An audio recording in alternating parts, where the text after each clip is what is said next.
Samuel Ruto ni gorit kulia lero arigani OMORAI BW'ENSE ya Mozambique Daniel CHAPO ase nyombene na OMORAI BW'ENSE aigaso mucho Nairobi asige karokyo bomona bakori emirimo be serikali ni gabara ya babeire na usabara ya babere ni gobabekire seyense ya Kenya na Mozambique Kobwaterana ase gutingyo bwamate obunchereria gosira basae chigosori amo na yande amange.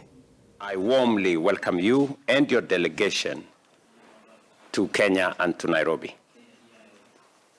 Your presence, Mr. President, reaffirms the strong bonds of friendship and cooperation between our two countries.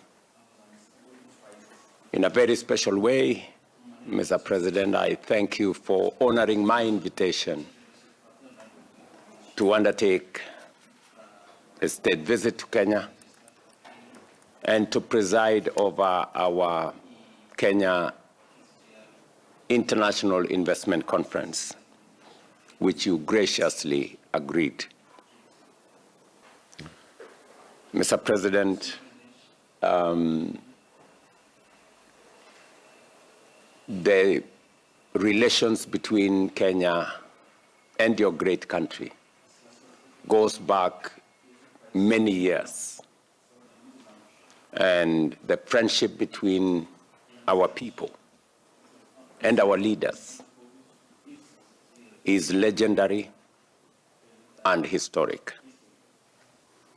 And therefore, I have this occasion once again to host you as the President of Mozambique, following in the tradition of all the other leaders that have come before me and those that have come before you.